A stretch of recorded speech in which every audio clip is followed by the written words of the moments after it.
I feel like we were here at this exact same time yesterday talking about the exact same thing. It's probably because we were. And I think that, how the government or governments of the world can classify species as, an endangered species after certain qualifications, certain amount left in the world. Well, Celtics fans, in my estimation, I think it's fair to qualify them, myself included, as an abused fan base at this point, because that's what they are. We are a group of like-minded people who love the Celtics and get no love in return. It is an abusive relationship at its core. We give our fandom and our money and our time and attention to the Celtics, and in return, they spit in our faces, kick us in the groin, twist our nipples, douse us with hot grease, tar and feather us, smack us in the face. Any sort of abusive thing, that's what the Celtics send us. I lost my train of thought because I'm just like, it's this is the most miserable team I've seen. I know I'm not the oldest Celtics fan in the world. I'm 32, but it's the most miserable, not Celtics team. It's the most miserable team I can remember in my 32 years of being a sports fan. And there have been some bad Celtics teams. There's been some bad Red Sox teams. Not very many bad Patriots teams, but a couple. Some bad Bruins teams. Some of my Oregon Ducks teams have been less than flattering. But this right here, the 21-22 Boston Celtics, are the most miserable team in my 32 years of existence.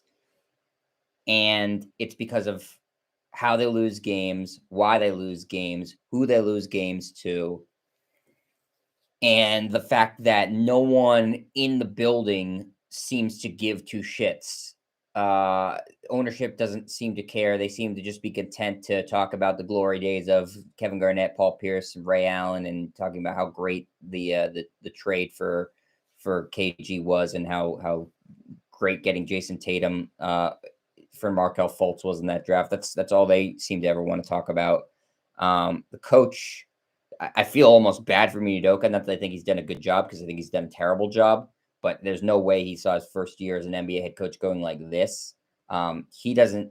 He either doesn't seem to care enough about changing what's going on with the Celtics, or cannot, or does not have the ability to impart the wisdom on the players of how to succeed in the fourth quarter of games, or to not blow leads. The players, with the exception of, on a given night, you'll see Marcus Smart make some like big plays or something, but no one really plays a good solid 4 quarters. So I don't think they care. Brad Stevens has done next to nothing, except for trade for an Al Horford that looked really good to start the season, and age has shown up more and more and more and more as the season's gone on. Not surprising. It doesn't seem like anybody cares except for the Celtics fans, who are left squabbling amongst themselves on Twitter and the rest of the internet. And, whether you think the Celtics should break it up or not, hint, they should completely break it up, start from scratch. At least there's some passion shown in the fans, and people want something. But between ownership and management and the players and coaching, you're just getting, there's just nothing that indicates that anything is going to change anytime sooner. It's going to get better.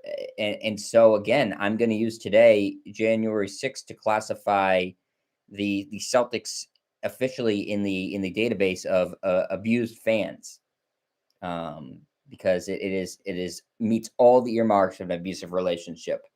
And it doesn't look like it's getting better anytime soon. In case you're just tuning into this and don't know what happened tonight, which you're probably not, but just in case, Celtics lost to the Knicks 105-108 on a buzzer beating 3 by RJ Barrett. But that wasn't the story of the game. The story of the game was the Celtics had a 25-point lead in this one, that a trend that's happened more often than it hasn't happened this season. The Celtics have blown more leads than retained them. And It happened by melting down in the fourth quarter, which happens virtually every game. Happened last night to the Celtics as well. And I don't want to hear the excuse. Evan Fournier had a career game, no doubt about it. Hit 10 3-pointers, was 10 of 14 from three, 41 points. He was spectacular. I don't care if you were playing against Michael Jordan. You can't blow a 25-point lead, period. Doesn't matter how hot somebody gets. The Celtics aren't unlucky. You're not unlucky if this happens to you over and over and over again. You are what you are. And this happens to the Celtics multiple times a week. They are what they are. They're a bad team. They don't learn from their mistakes. They don't play hard the whole game. They blow leads. They melt down in the fourth quarter. They go into isolation. They don't know how to play offense in the fourth quarter. They don't play correct defense. They don't double team the hot hand. They don't switch onto the hot hand. They don't do anything right. And when the going gets tough and the Celtics have to make plays to win, they have shown this year they always will falter. They will always fail to answer the bell. And that's not a team that I want to root for. That's not a team that anybody should want to root for. I propose this on Twitter, Celtics should just say, we're going to do an expansion draft. We want to come back and we're going to exit the league and re-enter the league as an expansion team. Every team put up 5 players. Our players will go into a pool too. We're not going to take any of these players. They can go wherever they want free agency. We're going to start from scratch. Give us a top 3 pick and our pick of 5 players from every team, and we'll make a roster that way. Because I can guarantee you that roster of the bottom 5 guys on every roster in the NBA will be a more likable, competitive team than what the Celtics are right now, which is the least likable, least competitive team that I have ever seen. A team that some of their parts is so much less than what it should be. It's not just infuriating. It's sad. It's sad to see that a team in their 75th year of existence that has 17 world championships, that is such a passionate fan base and such a proud history, has fallen to this point where they've become a punchline in the NBA and they're a joke of a team. That's what they've become. And it's really sad to see. And I feel personally victimized by the Celtics. Let's go into the box score. Jason Tatum, Al Horford, Rob Williams, Marcus Smart, Jaylen Brown were your starters. Jason Tatum, 40 minutes, 36 points for him, 12 of 21 from the floor, 6 of 11 from 3, perfect from the free throw line, 6 of 6, 6 rebounds, 9 assists, 2 steals, a block. And yeah, 36 points, like I said. All those stats look very good. But again, the biggest stat was getting the win, and the Celtics did not do that. So Jason Tatum, okay, good game, but didn't come through with the win. With the win, did hit a clutch shot late. Didn't play great defense in the last Knicks possession where Barry hit the game winner. Al Horford, not impactful at all. 31 minutes, 3 of 8 from the floor, 1 of 6 from 3, 4 rebounds, 1 assist, 1 steal, 7 points. We are now seeing why that contract was considered an albatross, because he can play well for a couple of games, but his age is going to catch up to him, and it has. He's now played very poorly in those last couple of games, and don't expect for this to get any better. Rob Williams, at times, was, I thought, the best player on the court. He did slow down a little bit defensively. He was fantastic. Certainly the loss isn't on him. 34 minutes, 3 of 3 from the floor, 9 rebounds, 1 assist, 2 steals, 7 blocks, and 6 points. Marcus Smart was fine. 31 minutes, 4 of 12 from the floor, 4 of 10 from 3, 2 of 2 from the free throw line, 2 rebounds, 5 assists, 14 points. And Jaylen Brown scored 12 points in the first quarter and ended up with just 16, 34 minutes for him, 6 of 14 from the floor, 7 rebounds, 1 assist. This is becoming a troubling trend, not just with Jaylen Brown not showing up at the end of games, but him and Jason Tatum being unable to both have good games at the same time. And that was, again, the case tonight. Dennis Schroeder was the lone good player on the Celtics bench tonight. 27 minutes for him, 20 points. Josh Richardson also played 16 minutes. He had 6 points. Ennis Freedom, Grant Williams, no points for either of those guys. And the Celtics lose 108 to 105, dropping them to 18 and 21. I would very much like to see the Celtics go in full-on tank mode now for the rest of the year. I'd like to see them either trade away or shut down one or both of their main players. They should they should really just shut him down if they're not intent on trading either of those guys. Trade away basically everybody. They can trade away everybody now.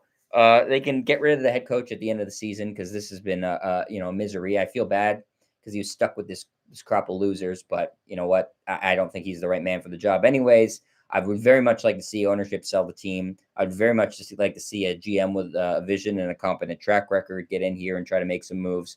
But yeah, wholesale Celtics need to make changes. I've been saying this for a while now. Tonight's just the latest example, maybe the most blatant example of how miserable this team has become, blowing a 25-point lead to the Knicks, and just they're a disgrace. That's the best word to describe them. A disgrace. They're a disgrace to the uniform. They're a disgrace to the city of Boston. They're abusive to their fans, and I hope people are accountable and are traded. And some people, unfortunately, should lose their jobs in the scouting department and management and coaching staff, ownership. I think they should definitely sell the team, and so that I guess technically would be losing your job that way. Though you get a nice payday for that. But yeah, we need some passion injected with this team, some effort, some heart, some grit, some balls, and yeah, that's it's a sad day. It's one of the lowest points, if not the lowest point in the 75-year history of the Celtics. That's not hyperbole. That's not an exaggeration. It genuinely is. And they are unfortunately back at it in 2 days against the same Knicks team. Watch the Celtics win that game. People on Twitter will suddenly be like, look at them. They'll win that game by like 15. Oh, they're really good. How could you want to break up this team? And it goes around and round and round and round it goes. And there's no end in sight to this misery. So, Leonard, I see you in there. Let's see what you're saying. Season teams with 25-point leads were 138-1. That's fantastic. Good job by the Celtics there. No, the Knicks aren't that great a team, but the Celtics should, beat them. If you look at the next 10 games for the Celtics, there's once a time where you would have said, I see 8 wins in 2 games that'll be tough. I see them all as losses now. Sure, they could go on a protracted losing streak. The only thing they can't do is go on a protracted winning streak. I'll tell you that much. That's just not in the cards for this team. I would very much like to see tomorrow or when the next day or so, maybe by next week, because I know tomorrow's a snowstorm here. Wyc Grousbeck, the owner of the Celtics, and or Brad Stevens do a public interview and address this team and address the fan base, because they seem to be dodging the media and the fans right now, and there needs to be a reckoning for this type of misery and miserable performance. So I do want to hear from them, and I appreciate hearing from all of you and you guys watching. And I will, God help me, be back for the next Celtics game. Talk to you later, everybody. See ya.